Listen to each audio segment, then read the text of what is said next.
Costa Rica es un país que cuida de su entorno y tiene fama internacional por la protección que hace del medio ambiente. Sin embargo, eso exige una enorme responsabilidad de los ticos o costarricenses, de la gente que los visita, de los empresarios y de los consumidores, desde luego.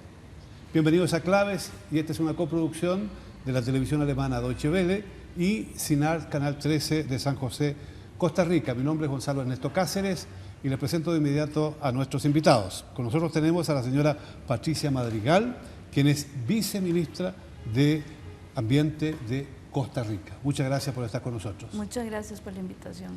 También está don Pablo Heriberto Abarca, quien es presidente de la Cámara Nacional de Turismo de Costa Rica. Gracias, don Pablo. Nos acompaña el señor Mauricio Álvarez, quien es profesor universitario y ambientalista. Un gusto. Y también está, gracias por venir, don Freddy Pacheco, académico y especialista en temas ambientales. Muchas gracias. Gracias a todos de nuevo. Y Costa Rica se ha propuesto defender la naturaleza, y su preocupación por el medio ambiente cruza fronteras. Pero esta no es una tarea fácil y necesita la colaboración de todos. ¿Cómo se entiende hoy proteger el medio ambiente en este paraíso de la naturaleza, señora viceministra? Sí, muchas gracias. Usted plantea un tema central que en esta administración hemos tratado de señalar. Costa Rica ha pasado a tener un 52% de su territorio bajo cobertura boscosa, en alguna categoría de manejo, un 25% en áreas silvestres protegidas, y eso significa, como usted dice, un enorme esfuerzo nacional. Eso quiere decir que amplias áreas de territorio tienen usos restringidos. Quiere decir también que algunas personas que viven en esas áreas silvestres protegidas han visto restringido el uso de su territorio sin que se le haya indemnizado en el pago de esa finca, de ese fondo. Por otro lado, las áreas silvestres protegidas demandan de una serie de infraestructura que pueda recibir a los ciudadanos costarricenses, al turismo internacional, y tenemos una visitación creciente principalmente en 5 áreas protegidas de este país, a pesar de que tenemos 173 de ellas. El acceso al agua, por ejemplo, acabamos de pasar una sequía bastante importante que puso en entredicho algunas actividades productivas, un acceso cada vez más restringido, en donde el agua se vuelve un componente vital. Los temas de la agenda café, de la agenda urbana, contaminación del aire, etcétera, lo que nos da una situación ambiental que va muchísimo más allá del Ministerio de Ambiente y Energía, que necesita de una nueva mirada para entender las relaciones entre el sector público, el sector privado, la sociedad civil, la misma academia, para construir consensos en esa agenda ambiental. Sin duda alguna es una gran tarea, muy difícil además de concretar, porque se requiere conversar con muchos actores, pero que tienen en común la defensa de la naturaleza. Y esta conciencia ambientalista ha calado muy hondo en Costa Rica. ¿Cómo se produjo? ¿Cómo se enseñó? ¿Cómo se maneja hoy día, don Freddy, este trabajo para conseguir que cada persona entienda claramente de qué se trata? Bien, eso no empezó hace 15 ni 20 años. Empezó al inicio del siglo XX. Aquí hubo gente muy valiosa en la primera mitad del siglo XX haciendo propuestas importantes de protección, al que conocemos algunos nosotros como el padre de los parques nacionales, el doctor José María Orozco. Desde 1930 y tanto ya proponía el primer parque nacional, el Parque Nacional Volcán Poás. Después de él hubo mucha gente más también trabajando en eso. Y así se fue desarrollando esa conciencia de protección y se fue estableciendo áreas de protección como las que tenemos el día de hoy. No ha sido fácil, puesto que no todo es parque nacional, no todo son áreas de protección. Hay 2 Costa Ricas. La Costa Rica protegida en áreas de conservación, que es un porcentaje muy importante, pero también la Costa Rica que está fuera de esas áreas de protección, que enfrenta muchas amenazas. y esa es parte de la gran tarea que tenemos. Las áreas de protección, los parques nacionales, como la gente los conoce en términos generales, no requieren mayor esfuerzo más que se mantengan, que no se toquen, que se valore ese esfuerzo por tenerlos, por establecerlos. Pero fuera de los parques nacionales es donde tenemos una labor muy grande, puesto que ahí sí se ha presentado mucho desarrollo en contra de la naturaleza. Ahí es donde ha habido mucha destrucción también. Sí, yo creo que yo más bien ubicaría nuestros inicios ambientalistas con las comunidades indígenas, que son las que han convivido en esta porción de territorio sin destruirlo. Y hoy vamos fuera de parques nacionales, solo en territorios indígenas, uno encuentra bosque, ¿verdad? Y encuentra una relación un poco más armoniosa con la naturaleza, donde se aprovechan recursos y se subsiste de una manera, a veces no de la mejor, porque no se tienen todos los medios, pero de una manera interesante que debemos aprender. Fuera de eso, también hay comunidades negras en la costa atlántica, Caribe, perdón, que han logrado también tener un modelo de manejo mixto, ¿verdad? Con mayor participación de la ciudadanía. Y fuera de esas experiencias hay mucha conservación privada, muchos extranjeros que han venido a sumarse a la aventura de conservar el país, pero yo coincido con Freddy que lo que encontramos es muchas contradicciones, ¿verdad? Entre más conservamos, más contradicciones vamos a tener. Pareciera natural que somos el país que más consume agroquímicos en el mundo, 18 kilos por hectárea al año. Nuestra economía es el 60% de productos de exportación, ¿verdad? Dependemos piña, banano, postres, dependemos básicamente de una economía de postres, ¿verdad? Y de una economía de servicios que depende muchísimo del estado de los ecosistemas, ¿verdad? Por otro lado, consumimos el 80% de lo que consumimos es petróleo, que está sonando en este momento, va y viene por la ciudad y camina, y tenemos una matriz energética bastante insostenible, ¿verdad?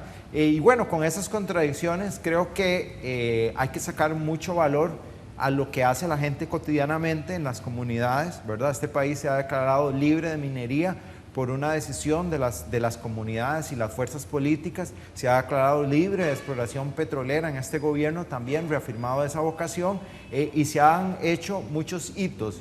Pero bien, hay una industria, la industria del turismo, que usted representa, que de alguna manera se ha beneficiado de esta imagen de Costa Rica como país natural.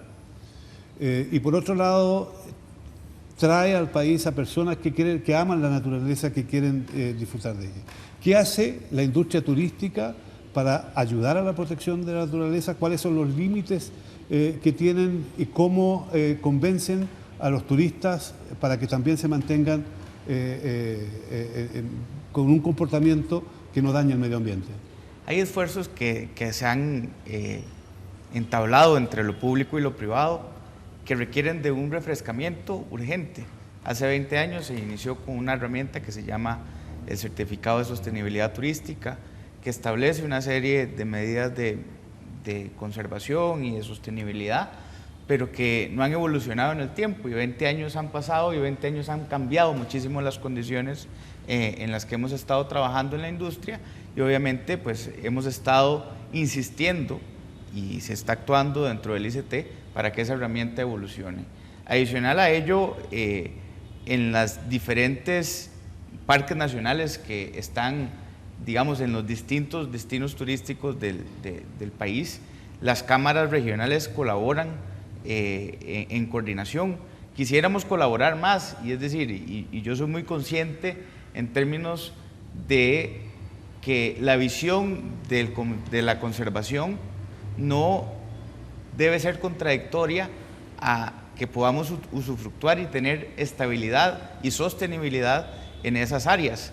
Y lo pongo en un ejemplo: no le hace ningún daño a un parque nacional que podamos establecer en destinos turísticos importantes ventas de souvenirs que incrementarían los ingresos exponencialmente para poder conservar mejor esas áreas, y y obviamente, pues, obviamente con los protocolos de seguridad y demás. Es decir, son ideas que podemos establecer aún más y fortalecer más ese apoyo que tiene el sector privado y que evidentemente fundamenta su atracción y su digamos, marketing o su mercadeo como país, fundamentalmente en la conservación y en decisiones importantes que ciertamente empezaron en los 1900, que se reforzaron en los 70s con ya el establecimiento de parques, pero que también tenemos debilidades claras. Y usted menciona muy valientemente la más grave de ellas.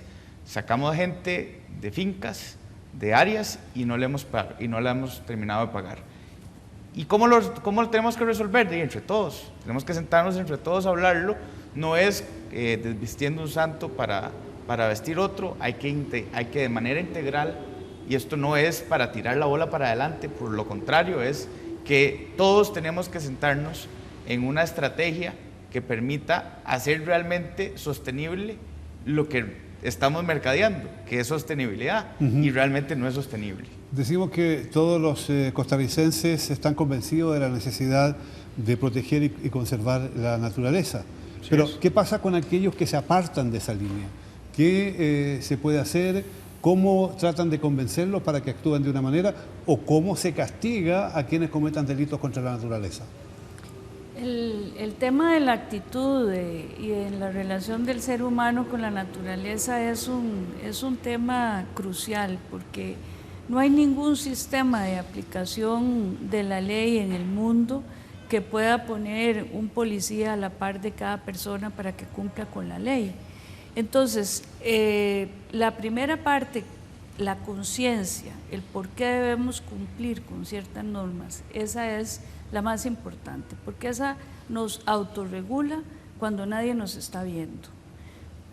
Sin embargo, definitivamente la cantidad de ilícitos supera la capacidad institucional, porque cuando nos hacen una denuncia, siempre las personas se enfocan en probar el hecho, en probar la infracción, en probar el daño que se ha cometido al ambiente.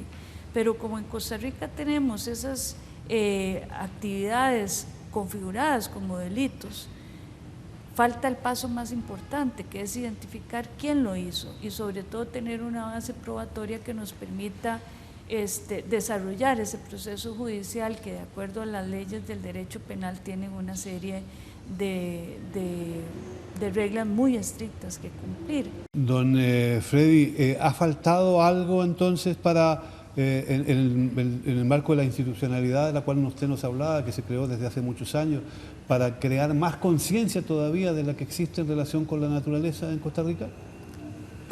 Casi que habría que separarlo por generaciones. Las generaciones más jóvenes, los más nuevos, los jóvenes, están mucho más claros que generaciones, digamos, mayores a los 50, 60 años, casi mi generación. ¿A qué se debe eso? Es interesante. Yo creo que no es extraño en Costa Rica ni en otros países del mundo en cuanto a la visión del mundo. Lo acabamos de ver, por ejemplo, en la votación en Europa por la separación del Reino Unido con la Unión Europea. Los jóvenes votaron por mantenerse en la Unión Europea. Aquí pasa, no estamos hablando de separación, pero sí, tampoco podemos tapar el sol con un dedo. No es que Costa Rica ha sido un ejemplo siempre así. Los 15 o 20 años anteriores a la reunión de Río, que fue un hito mundial, la mayor reunión de jefes de Estado en el mundo para ver problema ambiental, esos 15 o 20 años anteriores, Costa Rica tuvo la tasa de deforestación más alta del mundo. En esos mismos años también arrasamos, no es de ahora, arrasamos con la pesca comercial. Es decir, no es que siempre hemos sido ejemplo. Y actualmente tenemos problemas muy serios de un recurso natural que pocas veces, no sé por qué, hablamos de ese recurso o no hablamos de ese recurso cuando hablamos de la naturaleza, el agua.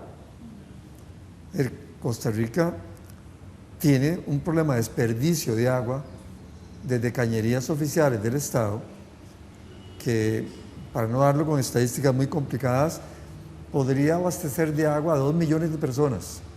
El agua que se desperdicia de nuestras cañerías. 2 millones de personas. ¿Y a qué se debe, señor? Bueno, precisamente hicimos un ejercicio ahora de valoración de cuentas ambientales en donde el agua fue incluido, aguas, bosques, y estamos tratando de hacer un ejercicio con ecosistemas. Y efectivamente uno de los porcentajes más altos es el de la pérdida del agua, no solo de cañerías, que es lo que dice Freddy, sino también la cantidad de líquido que se pierde en los procesos relacionados con la dotación del agua. Efectivamente, ese es un tema que el país tiene que atender. El índice de comportamiento ambiental de la Universidad de Yale, que es a nivel mundial, se reconoce como muy importante. Costa Rica aparecía siempre en los primeros 5 lugares. Ejemplo mundial. Cuando se incluyó el factor agua y el tratamiento de aguas servidas, caímos del número 5 al 50. Y no estamos resolviendo ese problema. Es uno de los problemas muy serios que tenemos. Los problemas de aguas subterráneas.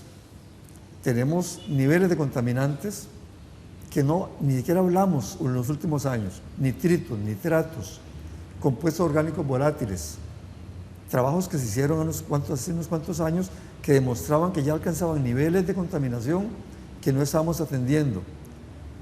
Y no estamos ni siquiera atendiéndolos, ni viéndolos, ni estudiándolos en este momento. Y esos son temas que se están discutiendo por la gente joven, son temas que se están colocando sobre la mesa, son temas que invitan a participar a las personas. ¿Cómo lo ves tú, Mauricio?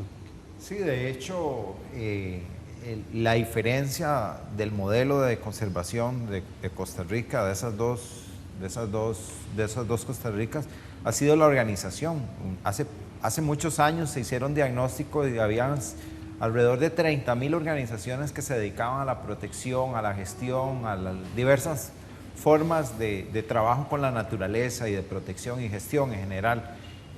Lo mismo los jóvenes y las nuevas generaciones van naciendo con una conciencia mayor, ¿verdad?, de conservación, pero hay autoridades que fueron en este momento educadas bajo el principio de que el agua era inagotable y se sigue distribuyendo el agua como si fuera un recurso que no habría que proteger, ¿verdad? Y hoy enfrentamos cambio climático, una sequía, reducción de un 75% de la cantidad de agua, pero justamente en los últimos 2 o 3 meses hemos tenido 200 mililitros de agua en una sola avenida, que es lo que llueve en los Andes, en algún solo lugar en todo el año, y nos dan la impresión de que de pronto tenemos demasiada agua. La tenemos, pero la tenemos muy mal distribuida, la tenemos acaparada en el riego para agricultura, para exportarla, la tenemos acaparada para proyectos turísticos, no necesariamente la tenemos,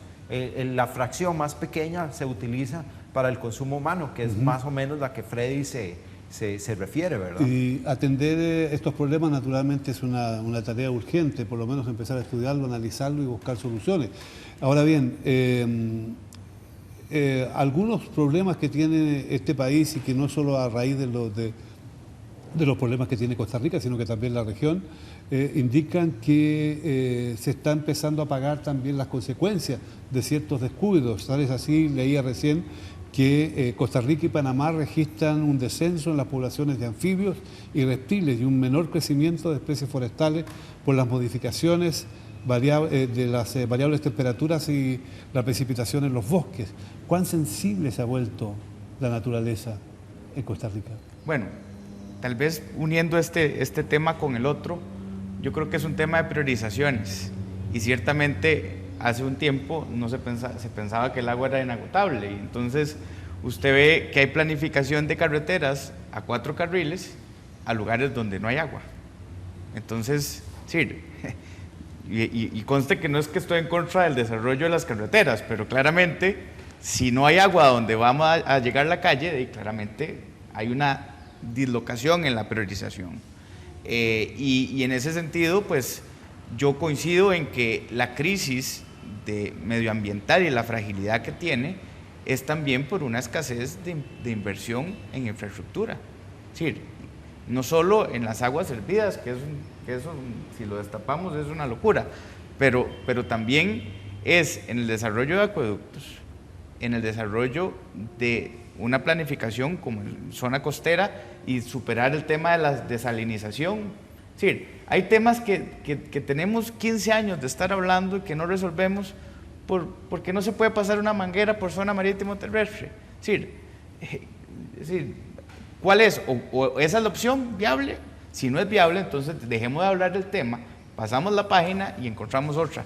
Pero le damos demasiada vuelta a temas que me parece que podrían resolverse con mucho más agilidad y que priorizarían y enfocarían un poco más los desarrollos. En la zona turística de Guanacaste, donde hay, digamos, desarrollos muy significativos, los campos de golf tienen tratamientos para utilizar aguas servidas y el consumo de agua es muchísimo menor. En los destinos turísticos, por ejemplo, Dreamland Mareas, no había acueducto, el pueblo no tenía acueducto, se hizo el hotel y se hizo el acueducto. Es decir, no es que en el sector privado no estemos de acuerdo en apoyar ni invertir, pero otra vez prioricemos y pongámonos de acuerdo en temas. Insisto, y esto lo dejo aquí porque es importante, superemos el tema de si le quitamos el sal al agua de mar y resolvámoslo, pero no puede ser que tengamos 15 años de estar discutiendo si pasamos o si hacemos un pozo, si afecta, si no afecta. Es decir, son cosas que al final también son técnicas y yo lo comprendo, pero no podemos estar dándole vuelta a una cosa tan importante. Y lo otro que usted toca, bueno, también siento que hay un desbalance. Hoy vimos en prensa el tema de cocodrilos, han habido algunos conatos de incendio, nosotros hemos dicho que hay sobrepoblación aparente o que hay un cambio en el ecosistema de esos animales que implica, por desarrollos turísticos, de vivienda, que implican un cambio en su alimentación y que eso viene, ¿verdad? Eso va a ser más complicado de la cuenta y bueno, nosotros hemos levantado alertas, habíamos estado en coordinaciones, pero otra vez resolvamos. Señora Patricia, cuando usted la nombraron en el alto cargo que tiene en el Ministerio de Medio Ambiente, seguramente pensó que fantástico, aquí voy a poder hacer muchas cosas, voy a tratar de solucionar una serie de problemas que no se han solucionado antes y además donde vaya me van a tratar bien porque todo el mundo va a decir, esta señora representa un país donde se defiende la naturaleza. Pero a veces la vida es distinta a la que uno se imagina. ¿Cuán difícil ha sido su tarea? ¿Por qué no se pueden enfrentar temas como el que planteaba él ahora? Sí, ese es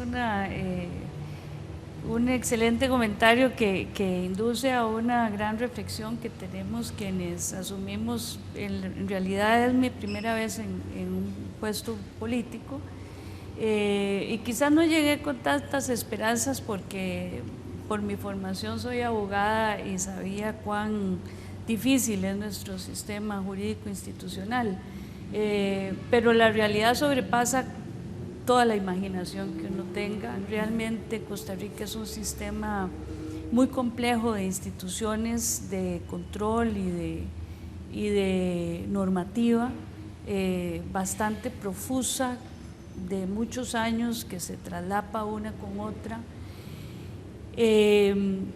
Y es un país en donde hay voluntad y así, igual que decía Mauricio, hay muchos grupos organizados que tienen toda la buena voluntad de trabajar y de participar y somos un país muy participativo en la toma de decisiones y eso hace que la toma de decisiones es bastante lenta y bastante compleja y efectivamente desespera al sector privado ese proceso de lentitud.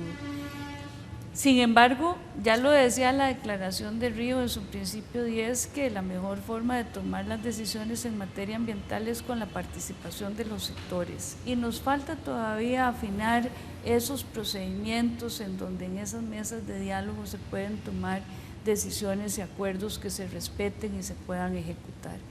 Pero sin duda es muy complejo el sistema costarricense frente a los dilemas en materia ambiental que requieren de una acción más rápida y más efectiva. Se dice, por otro lado, que la reducción de emisiones de gases con efecto invernadero, Mauricio, constituyen un desafío enorme, no solo para Costa Rica, sino que para toda la región. ¿Por qué? Sí, bueno, ya los países más pobres están sintiendo el efecto del cambio climático, los impactos, ¿verdad? Se han estado dando, pues ya vemos más cotidianamente las migraciones climáticas, ¿verdad? Ya no solamente las guerras, sino hay migrantes climáticos por todo el planeta, ¿verdad? Que van y vienen porque hay sequías, porque hay desabastos importantes. Y para un país pequeño es que prácticamente terminamos siendo una isla, o sea, estamos dentro de dos masas oceánicas gigantescas y los pronósticos, los escenarios de cambio climático son cada vez más dramáticos, nos ubican en problemas graves, ¿verdad? No solamente en la parte agrícola, sino en todos los ecosistemas, ¿verdad? Ya empezamos a ver todos esos problemas, ¿verdad? Agotamiento de la frontera agrícola, pero también agotamiento de las formas de cultivo más sostenible. Y entonces creo que el reto es un poco desentrabar la institucionalidad. Creamos mucha institucionalidad ambiental, le dimos mucho contenido, veníamos de un estado que era socialista prácticamente, tenemos resabios que ni en Cuba tienen en este país de socialismo, contradictorios o no, con una economía neoliberal, con una vocación ambientalista, pues eso hace que sea difícil tomar decisiones. Nuestra sociedad es sumamente conservadora, está prácticamente dividida en dos, ¿verdad? Y así se ha visto en las elecciones. En los últimos 10 años de procesos políticos hemos visto la sociedad dividida en dos, unos que quieren algo y otros que no quieren, y en ese estire y encoge no hemos logrado encontrar un modelo que nos incluya a todos, ¿verdad? A las dos partes, que respete los que queremos instituciones más socialistas, instituciones más ecologistas, y los que quieren, digamos, economía más neoliberal y de mayor ganancias, ¿verdad? Y eso, nadie tiene la llave para lograr complementar esas dos cosas. Pero al menos consiguieron una cosa importante, lo que señalabas antes, que se ha abandonado el petróleo como fuente de energía. ¿De dónde saca la energía Costa Rica? ¿Cómo se abastece de energía? ¿Y qué déficit hay en ese campo? Esa pregunta que usted hizo sobre las emisiones de CO2 nos lleva a tener que reconocer que ha habido mucha demagogia en el país sobre eso.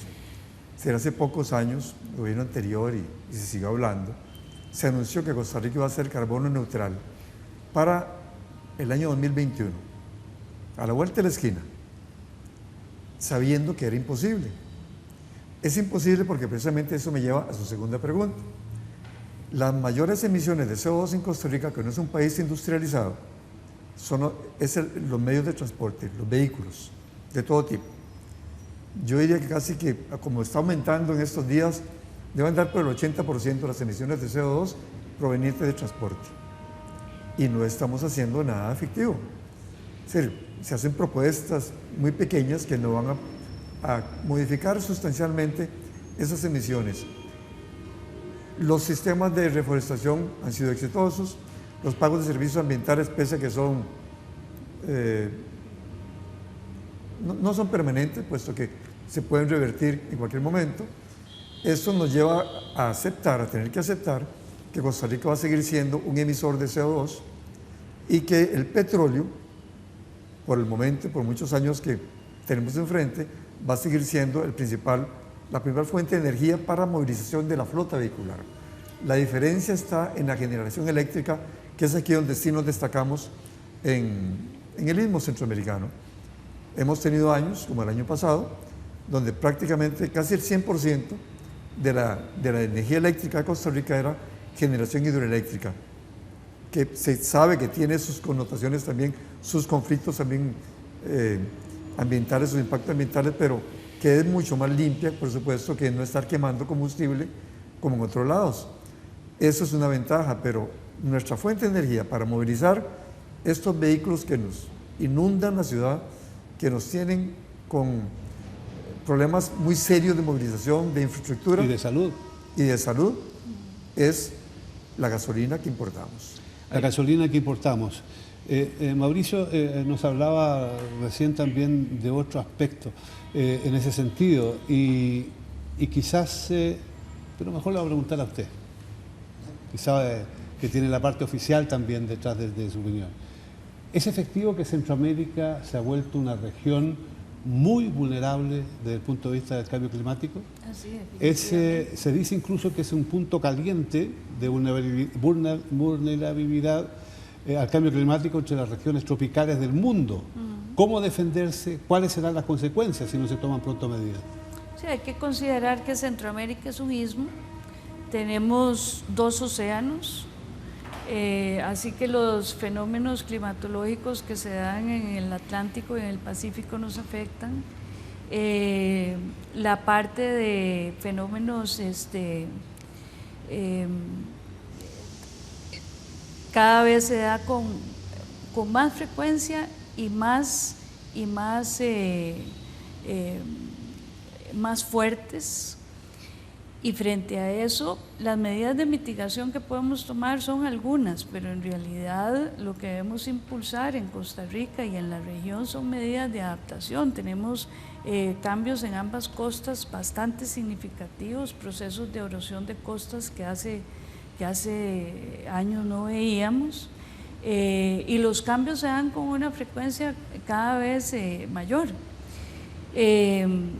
En Costa Rica había elaborado en el 2006 su estrategia de cambio climático, tiene una revisión prevista para este año para hacer el plan de adaptación, justamente para no centrarnos tanto en esas medidas de mitigación, sino de identificar cuáles son esos sitios que ya están identificados a nivel del territorio nacional en donde se presenta una mayor vulnerabilidad, y ahí también tendría que ser a través de la educación y a través de algunas medidas o instrumentos financieros que orienten el cambio en el uso de actividades productivas que no expongan tanto a las personas al impacto que estos fenómenos generan. En el año 92 el país gastaba el 1% del gasto del gobierno en defensa ambiental. El año 2000 subió a un 4,5% y vemos que no es suficiente. ¿Terminará por ser imposible contener este gasto? ¿Están conscientes los costarricenses de que va a ser cada vez más caro mantener esto y que todos los sectores deben colaborar, sobre todo los que reciben una ganancia extra por el hecho de vender Costa Rica como país libre de contaminación? Sí, sin duda, pero digamos, a pesar de que yo coincido con que tenemos un liderazgo en el tema hidroeléctrico, hay que también revisar costos. Los proyectos terminan siendo exponencialmente más caros de lo que se plantea, y eso se traduce en costos para todos, que al final también repercuten. Es decir, hace 8 años la tarifa eléctrica de un hotel de 22 habitaciones en promedio era 3,5 millones de colones, hoy es de 8,5 millones. Y bueno, sí, tenemos de inversión en proyectos hidroeléctricos, pero los fideicomisos que financian eso están proyectados a 10 años y no a más plazo, y no puedo entender cómo un proyecto hidroeléctrico se financia a 10 años. Es decir, la carga financiera es mucho más alta, y entonces otra vez es una distorsión de la priorización, y entonces ahí es donde encontramos problemas. Pero yo quisiera hablar de temas positivos, y hay esfuerzos. Nosotros Todos estamos hablando de positivo. No, bueno, hemos señalado cosas que son importantes que hay que corregir, y eso, pero quiero resaltar esto. Estamos en julio para presentar un convenio entre Canatur y el BAC para colocar 20 millones de dólares de un fondo holandés en esfuerzos energéticos para empresas medianas, pequeñas y grandes. Y es que esto es ponerle el cascabel al gato, es decir, todo el mundo llega y me ofrece paneles solares para quebrar la máxima demanda. Pero en un hotel de aquí cerca de 200 habitaciones eso cuesta 2 millones de dólares. Y entonces, ¿de dónde saco los 2 millones de dólares? ¿Y cómo lo financio? ¿Y cómo lo saco de mi flujo de caja? Es decir, bueno, hay que encontrar la opción, y esa opción la estamos tratando de encontrar con financiamientos de fondos de cooperación.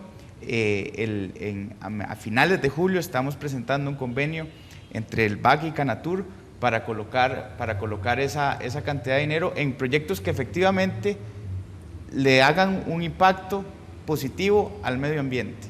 ¿Cuáles son? De todo tipo, incluso pueden ser hasta refractivos. Si un hotel ha hecho una inversión en paneles, digamos, en las luces, en LED, en cualquier otro tipo, en tratamiento de aguas, bueno, podríamos revisar para hacer el financiamiento. Vamos a tener ese convenio, establece que en Canatur va a haber una persona encargada de fiscalizar el expediente y alistarle todo para que llegue al banco completo. Es decir, esos esfuerzos son los que me parece que podemos ir concretando, que si pudiéramos armarlo todos en un esfuerzo como mucho más amalgamado, podríamos tener mayor éxito, en el entendido de que lo que hay que garantizar aquí es sostenibilidad financiera, y no quiero que me vean como un neoliberal, es que al fin y al cabo esto de protección, esto de conservación tiene que pagarse. Y para que se pague tiene que producir dinero por algún lado, a menos que tengamos una fuente de dinero que claramente no la tenemos. O aprovechar mejor algunos recursos que están disponibles, o poner disponibles otros, de tal manera de empezar a ver algunos proyectos. Pero desgraciadamente el tema es fascinante y no nos podemos detener. ¿Por qué no nos podemos detener? Porque hay nuevos problemas. Por ejemplo, en Honduras y Nicaragua y Guatemala, en el último tiempo han proliferado actividades de grupos narcotraficantes que dicen que vienen a hacer negocio, pero que están comprando tierras, que agreden a las comunidades indígenas y que establecen megaproyectos agropecuarios. ¿Este es un problema que se da también aquí en Costa Rica, o han sabido controlarlo? Yo no sabría decir si se está dando a ese nivel de narcotraficantes, pero lo que sí puedo decir, quiero agregar, porque se mencionó acerca del asunto de cambio climático y los efectos si usted me permite, los efectos sobre los países centroamericanos. Recordemos lo siguiente, cuando un país tiene desastres naturales, los más afectados son los núcleos de población más pobres. E igual pasa a nivel planetario. Cuando hay cambio climático, que tiene un problema de desastre ambiental, que mucha gente no lo quiere admitir, los más afectados son los núcleos, los países más pobres. Centroamérica es un istmo muy pobre. No podemos engañarnos de eso. Sí, Costa Rica hace un esfuerzo grande, pero no estamos jamás compitiendo con los países desarrollados. Nuestro turismo, que es muy importante, para no decirlo en cifras y se entienda en el exterior, la cantidad de turistas que llegan a Costa Rica equivale más o menos al 50% de nuestra población, lo cual demuestra que el incentivo que el país le ha dado a esa actividad importantísima como principal fuente de empleo, principal fuente de divisas, ha sido también muy importante, de tanto que lo permite mantenerlo así y hasta desarrollarlo. Hay una confusión también, y eso lo quiero plantear, de que se plantea que el turismo tiene que ver fundamentalmente con parques nacionales y áreas de protección, y no es así. Son 2 o 3 parques nacionales los que reciben núcleos de turistas grandes, como el Parque Nacional Volcán Poás, el Parque Nacional Manuel Antonio y tal vez el Irazú como los más importantes. El resto, muchas veces muchos turistas ni siquiera llegan a visitarlo. Es un tour nada más que tal vez se pueda hacer. El atractivo fundamental en Costa Rica es que usted sabe que nuestras playas no solo son muy bellas, y eso no es chauvinismo, son muy bellas, sino que es difícil encontrar otro país donde haya tantas playas tan bellas en tan corto territorio. Recorremos la costa del Pacífico, 1.200 kilómetros, que no es nada, y encontramos playas extraordinarias que son el mayor atractivo turístico. No son nuestras ciudades, porque no son bonitas, no son coloniales, no tienen mayor atractivo, sino que son nuestras playas, no es el Parque Nacional. Y si hay un Parque Nacional con una playa, como el caso de Manuel Antonio, que es bellísimo, pues es un mayor atractivo. Y si hay un Parque Nacional cerca de esas playas, pues también se va y se visita. Ya sabemos entonces dónde hay que ir. Pero volvamos la mirada a Mauricio, porque él nos señalaba algunos problemas hace un rato. Si uno se pudiera imaginar con espíritu emprendedor y con espíritu juvenil, el futuro de Costa Rica. ¿Qué habría que hacer ahora, Mauricio, para atacar estos problemas de los cuales hemos conversado, no para señalar con el dedo, sino para ver que ahí hay muchas cosas que hacer y que es un trabajo colectivo de los costarricenses, pero también de la comunidad internacional? ¿Qué habría que hacer? ¿Cómo te imaginas tú esa posibilidad y cómo te imaginas a Costa Rica de aquí a 20 años, 30 años? Yo me parece que es inevitable que lleguemos a un consenso, de que tenemos que llegar a un consenso y tenemos que llegar a una constituyente, una refundación de nuestro Estado, de nuestro país, de nuestras leyes, un partir de nuevo, ¿verdad? Porque sí es cierto que todo el mundo se siente atrapado, digamos, en este país, no solamente por las presas, no solamente por las leyes, se siente atrapado, porque nos hemos enredado muchísimo, nos hemos enredado una tras una y otra vez, y las salidas cada vez son más complejas, ¿verdad? Entonces yo me imaginaría que hay que dar un cambio generacional también en la dirección del país, ¿verdad? Tienen que ser otras generaciones, como señalaban, ¿verdad?, las que tomen las riendas del país y transformen y se atrevan y tengan la legitimidad, sobre todo política, para tomar decisiones, porque por el momento no lo hemos logrado como sociedad ponernos de acuerdo. Y ese es un punto que nos daría para conversar horas y horas más todavía. Por lo tanto, quedémonos con que de verdad vivimos mejor que en la Edad Media, vivimos mejor que en el siglo pasado, pero sin duda alguna hay muchas cosas por hacer para que tengamos una vida feliz en este planeta. Costa Rica nos ayuda a eso con su buen ejemplo, pero era bueno saber también cuán difícil es mantener esta tarea y cómo también aquí existe responsabilidades que hay que asumir cada uno de nosotros. Gracias por acompañarnos, gracias por estar con nosotros.